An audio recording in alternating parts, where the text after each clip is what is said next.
Hello everyone, and welcome to another game of World of Warships. It's one of my replays, and I'm in the Cristoforo Colombo, and I'm terribly sorry for mispronouncing it. A tier 10 Italian battleship, and oh look at the dispersion. All over the place. So yeah, this is a tier 10 battle. It's on the map hotspot, it's a standard battle. There is no carrier, but there are plenty of destroyers, so we will see how much fish I'm gonna. Now, also something I need to tell you here at the start is this is not the actual camo of this ship, right? I'm just using a consumable black camo because it looks awesome. But this is not the regular camo on this ship, just so you know.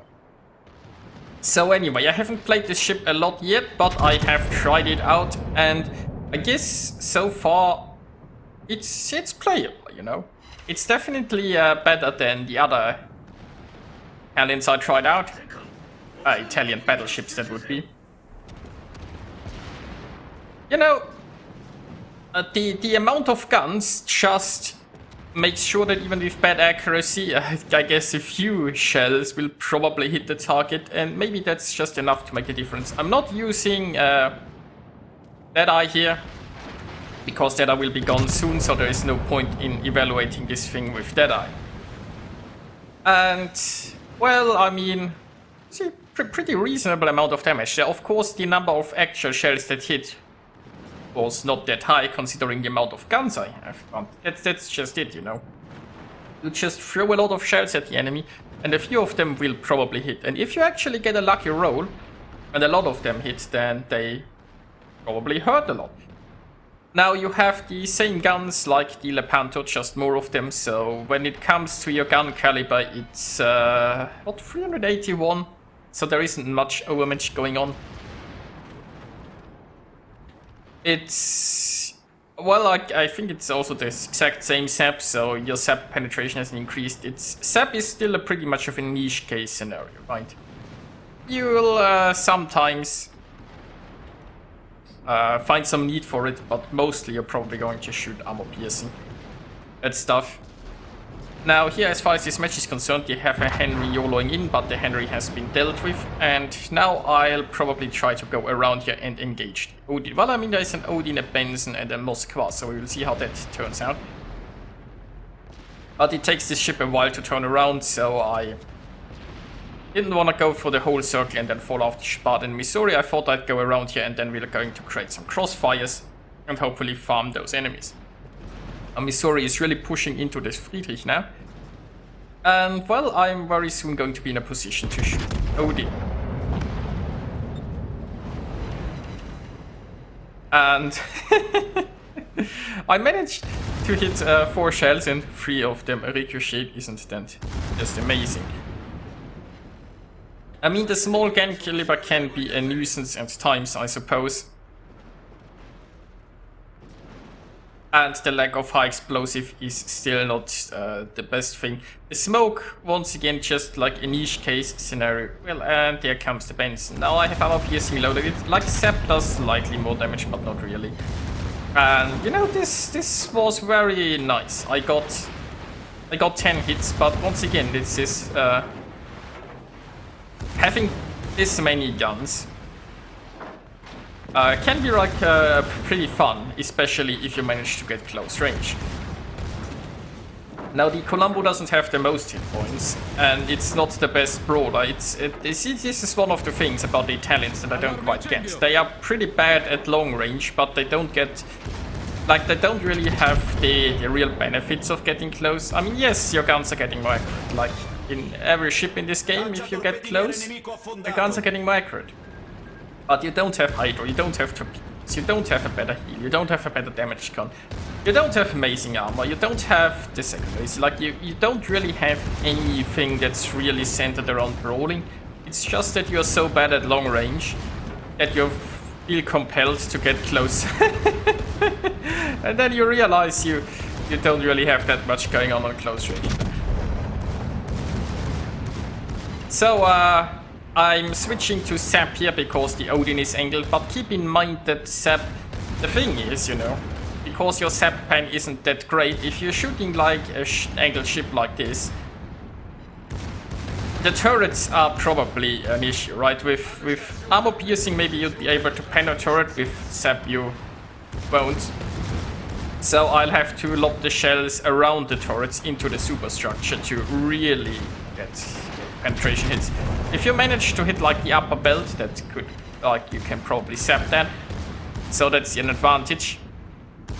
I mean, sap just doesn't, like, sap has amazing angles, meaning it's very unlikely to ricochet, right? And it has a fixed pen, regardless of range. But you know, like, the pen isn't enough for turrets, and if you look at an Odin like this, you'll see that a lot of it fronts east turrets, so in the end you might fare better with armor piercing anyway. Sap is always a bit of a mixed bag. Unless you have a very lightly armored target like a Smolensk, in which case you are just going to salliate and sap the hell out of it. Or you're just gonna miss, cause it's probably not close enough to get good accuracy. Now overall this game isn't going so well, because our push here has mostly just been farmed, while I've been engaging the Odin with mediocre success. We still have a Lenin there. But you know, the other flank not going so well there either. But at least the fun part is that, you know, both Tiv Soda actually decided to push and brawl it out there. And it's just a very nice thing to see. So still trying to sap this guy. And as you see, right, I think there are a lot of that went into the turrets there. And it's just not going to do much. Now, the problem is the Odin has torpedoes, so if the Odin rushes me here, I'll certainly have to make sure to not get torpedoed. I also probably shouldn't be too broadside, but currently his guns aren't pointed directly at me, and I guess the Odin at least doesn't have the most scary guns. The thing is, I've decided, like, at first I wanted to get a little bit closer so that I can rejoin the battle afterwards simpler. But then the Odin didn't sink fast enough, and I realized that if I just go too close to him, he'll torpedo me, so I decided to turn away. So my maneuvering was a little bit questionable, I guess. But it all worked out. Now, I'm also still pretty healthy because, you know, I mean, an Odin isn't going to do that much against me angled, and I have a feeling he wasn't really spec'd into secondaries too much. Then again, he probably didn't have the best secondary angles anyway to use them. And now this dispersion doesn't look too bad there. And I mean, that's 10 hits. Of course, I have 16 guns, which means 6 shells didn't connect with him. But that's about... Oh, also, have I actually mentioned that you have 360-degree turrets there in the back? Which means switching sides and things like that is just very convenient. Because, you know, you can just turn and still have your guns ready pretty soon afterwards. Now there is a poor little Schultz there. Of course, not really a ship to be afraid of, I guess. Now overall this is a pretty even battle. Now I'm gonna go back. I mean, I wanna get back here and help defend, because it looks like the Shikishima and the Haruguma are pushing. Not sure what this Schultz is going to do. The enemy Lion and the Hipper are... I don't know what the Hipper is, probably not very relevant currently, because it doesn't seem close.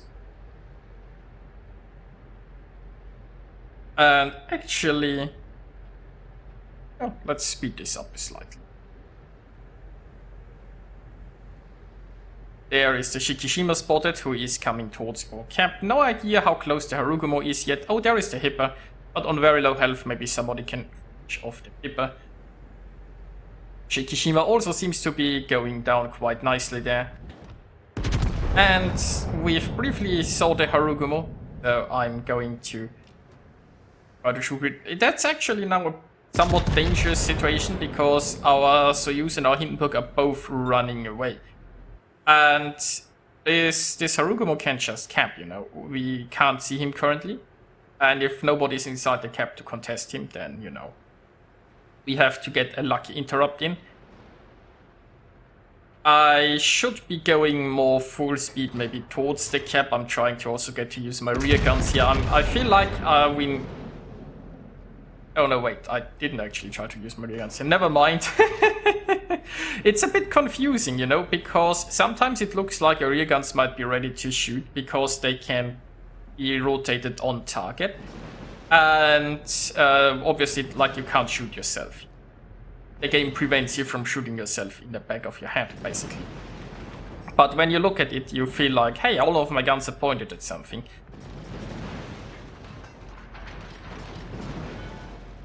So, okay, somebody got the interrupt off, nice. The Hindenburg also has turned around again, it looks like. We also have a Des Moines who could try to go in with Raider, but it looks like he's too afraid of the enemy battleships, maybe? I mean, obviously, if a cruiser, you just go into the open here, and then the Schultz spots you, for example. And the Shikishima could do very bad things. But, you know, you could argue that Harugumo is doing a very bad thing to us. It's camping, and the Shikishima is almost dead. Which would just leave them with, like, a lion for battleships. Okay, let's increase the speed slightly. The Hindenburg is going back in, I guess, with the Shikishima dealt with. The Hindenburg has decided it's safe to come back now. But, there it is. We found the Harugumo. Now,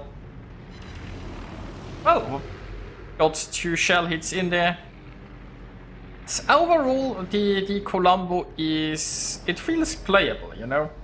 I mean, I need to play it some more, but it's not like it's a good ship, but it's not terrible either, right? So it's the best of the Italians I've touched so far, I believe. With the amount of guns, it's just that the accuracy is less of a utter deal breaker, but overall I still feel like the ship doesn't really have much of an plays. It's like, as I said, the ship isn't really designed for brawling, and yet it sucks at range, so you kinda need to try to make it brawl, which some-ish works. But it would have been so much better if there was, like, I don't know, a clear design philosophy, a clear place for... It feels like, you know, when this ship was, or when the Italians were designed, there wasn't a plan. They were just random numbers slapped together. And there wasn't a plan of what the role should be, right? There wasn't, they weren't designed around a concept. They were just, you know, random ideas taped together that didn't quite form a very great concept. But, you know, at least it's not horrible. So,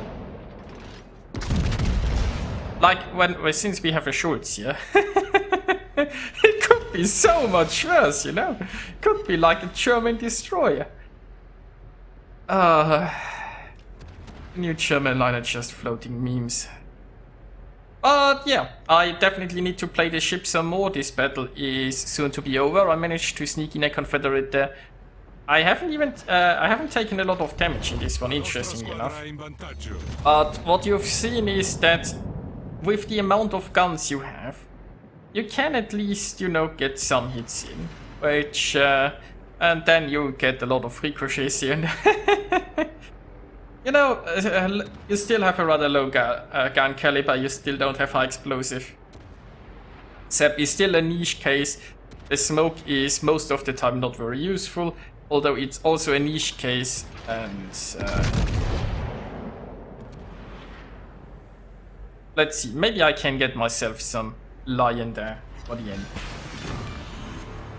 Well, and here we are with the results. Well, I did alright, I guess, in this one. I need to play the ship more. Keep in mind, those are still first impressions. But so far, my first impressions are this is a totally playable ship. It's not going to be the top of anything.